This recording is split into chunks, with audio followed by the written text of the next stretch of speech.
सांजावात आल्याने आता मावळकडेवर तापदेवाचा रसरशीत गोळा दिवसभरापेक्षा मोठा दिसू लागला. त्याच्या अवतीभोवती लाल गुलाबी केसरी यज्ञकुंड जसे पेटले होते. मनात आणले तरी कधीही तो तेजोगोल खुद्द आभाळालाही दस्त करता येणार नाही, ह्या एकाच विचाराने जखडबंद राजे स्वतःला हरवून एकटक त्याच्याकडेच बघू लागले. त्यांना याद आली रायगडाच्या हिरकणी माचीवरून दिसणारा हाच तो सूर्यगोल.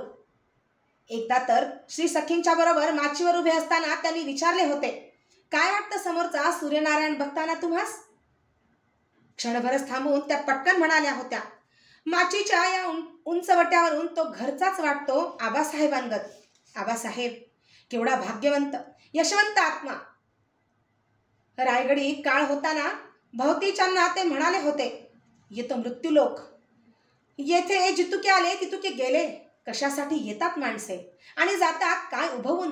का पेटतो तुमच्या आणि समर्थांच्या आठवणीने जीवाचा पोत उजळून? का वाटत नाही तुम्ही गेल्यागत? हिरकणी माचीवरून फरशीच्या आकाराचे रूप घेत डुंबताना दिसणारे बिंब आता खांबाला जखडल्या राजांना कोरीगत सपाट दिसू लागले. हाताच्या तख्ता कुलाहाचे भानच नव्हते त्यांना. डाव्या हातच्या कुलेशांना म्हणून ते म्हणाले, डूब दिला चालला आभाळाचा स्वामी, रिवाज द्या त्यास छंदोगामात्य. छातीशी नेण्यासाठी त्यांनी आपला हात खेचला. तख्ता कुलाहाच्या लाकडी कड्याला तो खटकन कचला. सणकारती कळच हाताकडून उमटून मस्तकात भिनली त्यांच्या. त्या वेदनेची वाटली नाही एवढी एकाच बाबीची खंत त्या भोसलाई कुलवंतांच्या मनाला पिळवटून गेली. आम्हाला मुजऱ्याचा रिवाज देण्यासाठी किती अदबशीर हात आजवर लवत होते, पण आज खुद्द आमचा हात मात्र आमचाच राहिला नाही. साक्षात सूर्यनारायणास वंदन करण्यास शरीरापेक्षा मनाच्या या कोंडीने डोळे मिटतेच घेतले त्यांनी. तरीही हालता हलेना त्यांच्या डोळ्यासमोरून लाली लाल झालेले ते आकाशस्वामी तेजबिंब. राज्याभिषेकाच्या वेळी कानावर पडलेले ब्रह्मबोल घुमू लागले. शिसोदिया वंशज सूर्यकुलोत्पन्न क्षत्रिय कुलावतस. आता तळभराच्या सांजनौबती दुडदुडू लागल्या. खानसाम्यांनी तांब्याची कल्हेदार थोराड भगुनी रसोईसाठी चुलणांवर चढवली. कसायांनी काटलेले बैल बोकड जागजागी त्यावर रटरटू लागले. त्यांचा एक तिखट उग्रवास तळभर पसरला. आता सारा तळ रात्रीचा नमाज पढून भरघेराच्या मोठमोठ्या परातीसारख्या थाळ्यातून 5-5, 10-10च्या मेळाने खान रिचवणार होता. उपाशी आतड्यांनी आणि जागत्या डोळ्यांनी त्या 60,000च्या तळावर फक्त 2च जीव भुईवरच्या लाकडी खोड्यात असूनही त्यात नसल्यागत आपापल्या कुलदेवता जगदंबा आणि चंडीची प्रार्थना करणार होते. छत्रपती आणि छंदोगामात्य. जागजागी शिलगलेल्या पलोत्यांच्या आग झपेटी वाऱ्यावर वेड्यावाकड्या फरफरू लागल्या. उतरती सांज थरथरू लागली. आता बहादूरगड सोडून खुद्द औरंगजेबच कोरेगावच्या तळावर येऊन शाही शामियान्यात ठाण झाला. दिल्ली सोडतानाच त्याची पहिली मुराद होती ती सेवाची मराठाशाही इस्लामची बंदी करण्याची. त्यासाठी सलामीचा पहिला फौजी रेटा देऊन बघितला होता त्याने या पहाडी मुलखाला. नाकामयाबीने हात चोळत 4 सालांपूर्वीच त्याला फौजी पिछाट घ्यावी लागली होती सेवाच्या बच्च्यासमोर. आज तोच संभाग कैदी म्हणून दस्त झाला होता त्यांच्या पंजात. हाल हाल करून त्याचा काटा काढताच त्याच्या या पहाडी मुलखाचे दुबळे पतले अर्धेनंगे हशम हातच्या माळेत सहज गुंडाळून टाकणार होता तो. आपल्या शामियान्यात मात्र आता तो विचित्र खयालागत गुरफटला होता.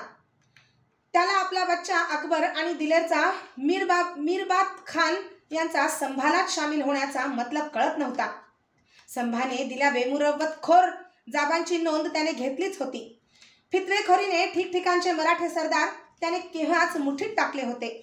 राहून राहून त्याला एकच विचार छळत होता, देहली छोड़ के आए बड़े मुराद से, बुढ़ापा आया नजदीक, होगी हमारी ख्वाहिश पूरी, कांजीवरम से काबुल इस्लाम का बंदा करने की. वडूच्या तळावरून मुकर्रब खानाकडून रोज त्याला हरकऱ्यांकडून खबरा येत होत्या. कैदी कुछ बोलते नहीं, कुछ खाते नहीं. बादशहाबरोबर त्यांच्या सेवेसाठी आलेली त्याची मुलगी झिंतुन्निसा रोज अब्बाजांसमोर खाण्याचे कटोरे, त्याच्यासमोर त्यातील पदार्थ चाखून त्यात काही जहरी ऐब नाही याची खातरजमा त्याला करून देत होती. मगच खाण्याचे थाळे मांडित होती.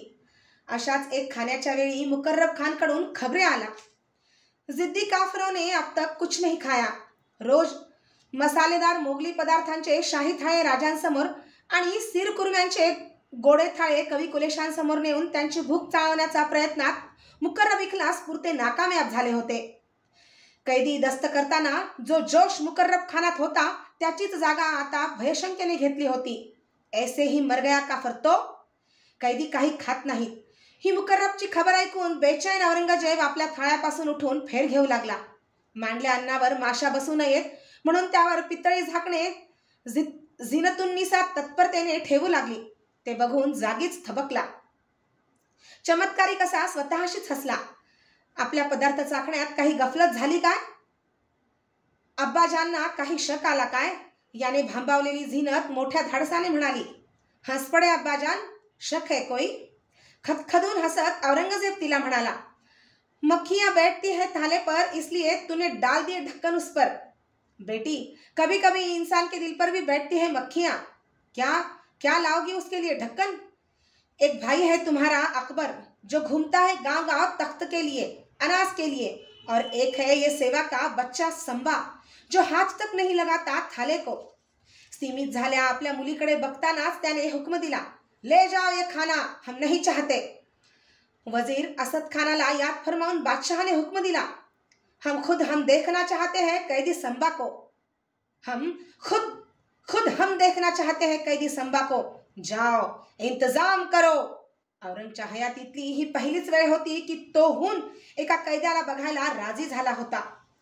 कैदी खांबांना जखडून आता 3 दिवस झाले होते. एकाही शाही सवालाचा दोघांनीही बादशहाच्या मनाजोगा जाब काही दिला नव्हता. दोघेही उपाशी होते. कोणीतरी अल्लाचा रहमदिल बंदा मिन्नत करून त्यांना फक्त पाणी प्यायला लावत होता. जाताना आपलेच डोळे टिपत कैद्यांना ऐकू जाईलसे पण मनोमन वाटणारे म्हणूनच स्वतःशीच पुटपुटत होता. कैदी जिद पैदा की है अल्लाह ताला ने इनमें. कैसी जिद पैदा की है अल्लाह ताला ने इनमें. हत्यार होते हाथ में तो खुद ही काट देते हैं अपनी गर्दन. क्या तकदीर है एक एक की. परवरदिगार इन्हें अच्छे ख्याल दो. राहुल्लाकडून कैद्यांच्या गुंगेपणाची हकीकत ऐकलेल्या बादशहाने आपल्या मुल्ला मौलवींची तातडीची मजालस भरवली. आपल्या मनचा फैसला मग तो कुणाच्याही बाबत असो तो नेहमीच मुल्ला मौलवींच्या तोंडून वदवून घेत असे तो नेहमीच करीत आला होता.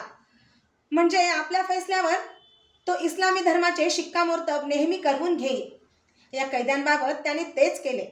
शाही शहर लूटने जाने वाले, मुसलमानों की बेरहम कत्ल करने वाले, मस्जिद तसनस करने वाले बगावतखोर को कुरान शरीफ से सजा कौन सी? तो सजाए मौत असा दस्तूर केलेला लेखी फैसला मौलवींच्या मजलसीनं बादशहाच्या हातात ठेवला.